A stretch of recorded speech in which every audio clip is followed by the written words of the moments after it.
Alien Queen merusak franchise Alien secara tidak langsung. Let me explain.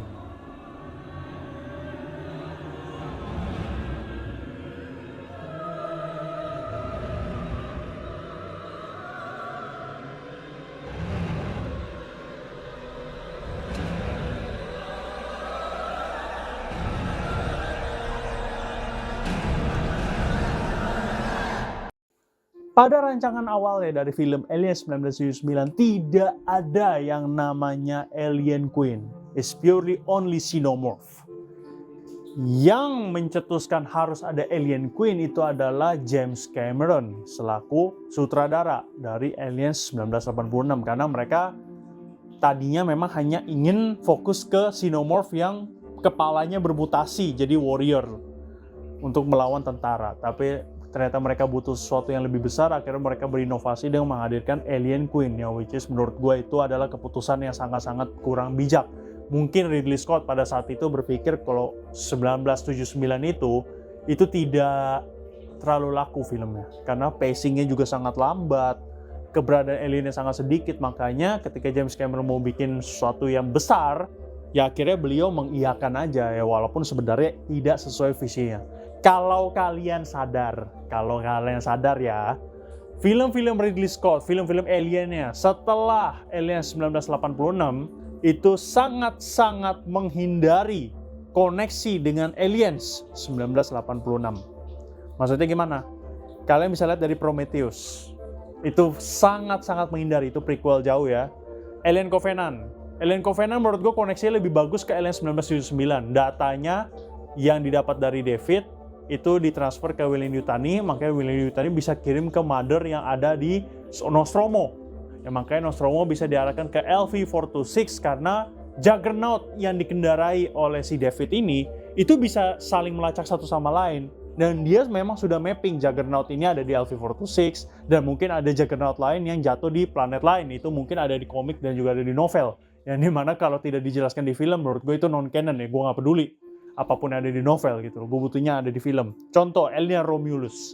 Kenapa Alien Romulus itu sequel yang bagus untuk Alien 1979? Padahal rentang rilisnya jauh sekali. Alasannya karena mereka back to the ground. Lu lihat, ada gak koneksi ke Alien 1986? Nggak ada tuh yang namanya konsep, oh inilah Alien Queen, oh ini bisa berpotensi menjadi Queen. Enggak, dia fokusnya kemana? Bikin creature baru anjing, Offspring itu. Nggak ada koneksi ke Alien Queen, itu nggak ada. Xenomorph is a Xenomorph. Masih pakai XX121 yang ternyata masih hidup dengan mengkokunkan diri. Terus Xenomorph yang muncul di situ adalah hasil bioprinting yang dilakukan oleh Weyland-Yutani. Makanya kalau kalian lihat, aliennya mungkin terlihat sedikit berbeda dan mungkin sedikit lebih, cacat secara tidak langsung. Makanya kompon Z01 yang dihasilkan atau diekstrak ulang di banyak facehugger hasil bioprinting dari Weyland-Yutani itu cenderung tidak stabil. Dan memang lebih banyak mengambil referensi ke engineer DNA-nya ketimbang dari Xenomorph itu sendiri. Yang lebih make sense daripada keberadaan Alien Queen. Sekarang begini, ini namanya bioweapon. Xenomorph is a bioweapon. Kok bisa mereka capek-capek bikin bioweapon sebanyak itu di LV-426 di Juggernaut-nya? Tapi di satu sisi mereka tahu kok misalkan mereka tinggal bikin satu Alien Queen dan dia tinggal menghasilkan sendiri. Aneh. Sama kayak kenapa kalian harus menggulung onde-onde satu persatu kalau misalkan kalian bisa bikin mesin yang bisa menggulung sendiri dan hasilnya jauh lebih banyak. Itu kan pertanyaan simple. Tapi di film ini, ya sekali lagi karena mungkin keputusannya waktu itu filmnya kurang laku, dan harus menciptakan sesuatu yang besar, makanya diiakanlah konsep Alien Queen. Daripada bioweapon, dengan adanya Alien Queen, ini cenderung lebih menuju ke creature. Makanya banyak fans Alien yang mengatakan kalau misalkan mereka lebih suka Alien 1979. Karena secara horornya dapet, survivalnya dapet, science fictionnya dapet, dan juga bioweaponnya sangat kental. Alien Romulus memang aliennya di situ mulai-mulai lah kelihatan ini mau diarahkan ke creature. Tapi dengan minimnya screen time dari Alien Xenomorph itu sendiri di film Alien Romulus, itu menciptakan tense yang sangat bagus. Alasannya, ini menunjukkan kecerdasan dari alien xenomorph, walaupun memang di final battle itu memang ya ditunjukkannya lebih bodoh lah sedikit. Karena apa? Ada anti gravitasi lah, terus ada lift yang tiba-tiba bisa jatuh dan lain sebagainya. Tapi secara building up-nya, xenomorph ini memang digambarkan sangat cerdas dan sangat pintar. Terbukti dengan beberapa kali mereka menghindari pertarungan yang tidak berarti. Dan mereka lebih cenderung mengancam saja. Ini adalah konsep yang bagus. Apakah dikasih lihat scene-nya? Dikasih lihat. Apakah di Alien 1986 dikasih lihat scene-nya? Enggak, rata-rata dari hologram. Memang tensinya dapat, tempurnya dapat. Gua nggak mengatakan kalau alien xenomorph yang kecil-kecilnya itu yang ada di film Alien 1986 itu jelek. Enggak. Gua nggak bilang begitu. Justru itu bagus. Intelijensi dari xenomorph itu masih kelihatan walaupun beberapa kali dikasih lihat scene itu cenderung lebih ke hewan. Tapi ketika Alien Queen masuk, screen jebret langsung tuh semua yang ada building up itu langsung terpikir di gua, anjing ini mah hewan. Yang tadinya gue mulai 50-50, ini bioweapon atau creature ya, bioweapon creature, muncul Alien Queen, anjing creature ini fix semua. Karena udah kayak serangga konsepnya. Beda dengan yang ada di Alien 1979 atau bahkan di Alien Romulus. Alien Romulus gak ada konsep Alien Queen, walaupun waktu itu gue juga berharap, wah ini ada Alien Queen nih. Ini menjelaskan nih. Enggak loh anjing, gak ada. Gak ada. Teaser di post credit scene ada Alien Queen, gak ada. Gak ada. Karena apa? Ridley Scott aja menghindari koneksi dengan Alien Queen. Terus kalian berharap nih di nanti series Alien Earth itu akan menjelaskan, wah Alien Queen itu asal mulai begini. Itu harapan para fans, harapannya para fans. Apakah bisa terwujud? Tidak, gue bisa pastikan. Alasannya kenapa? Karena Ridley Scott-nya aja tidak suka dengan konsep Alien Queen. Itu tidak ada di draftnya sama sekali. Itu konsep pure dari James Cameron. Gak ada yang namanya Alien Queen. Alien Xenomorph is a bioweapon, black goo, pathogen, engineer. Dia maunya dibuat ke arah sana. Gak ada konsep Alien Queen. Yang tadi gue bilang, lu ngapain gulung onde-onde kalau misalkan lu bisa bikin mesinnya?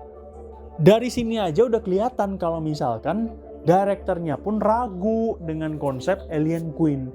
Makanya dia lebih cenderung, ya udah kita bikin yang lebih make sense saja dengan menjelaskan apa itu space jockey, yang ternyata itu adalah engineer atau sejenisnya mereka lah, itu juga nggak jelas. Ini semua disebabkan gara-gara Alien 1986 yang menghadirkan Alien Queen dan juga prequelnya di mana Ridley Scott itu ngablu, dia pengen bikin cerita tentang Yesus tapi malah cenderung lebih ke film Alien, agak tolol memang, gue juga bingung itu. Mungkin terlalu cerdas atau terlalu tinggi imajinasinya, jadinya agak goblok dikit gitu loh. Ini gue ngomong fair-fairan aja.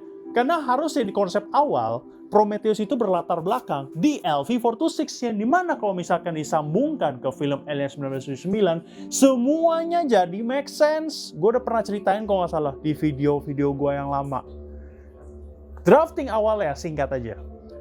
Prometheus take place di LV-426. Dengan adanya Juggernaut. Juggernautnya itu pengen diterbangin lagi sama seperti di film Prometheus, dijatoin lagi bos. Nah terus dari situ terbentuklah Terraform. Dari terbentuknya Terraform, Alien Covenant masuk.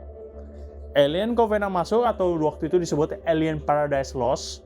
Berlatar belakang di LV-426, fokus ke konflik yang belum terselesaikan di Prometheus.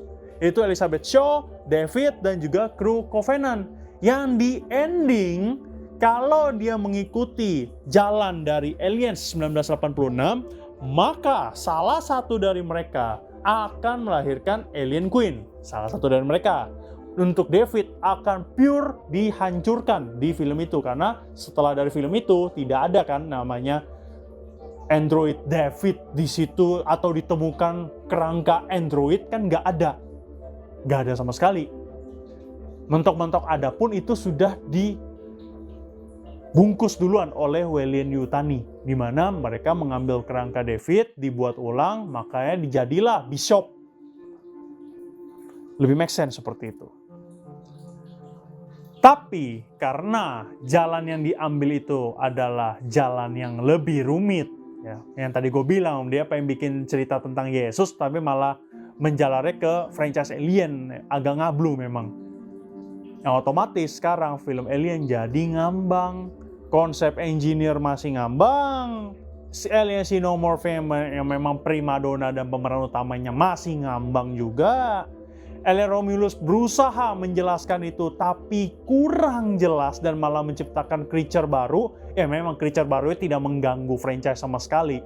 I'll be honest, gue bukannya penyepong Offspring, tapi dengan keberadaan Offspring itu menjadi angin segar yang bagus.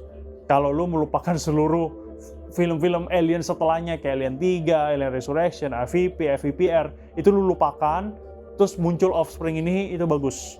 Purely. Karena itu menyambungkan prequel dan juga film originalnya. Tapi konsep Alien Queen kelihatan jelas Ridley Scott sangat menghindari koneksi dengan Alien Queen.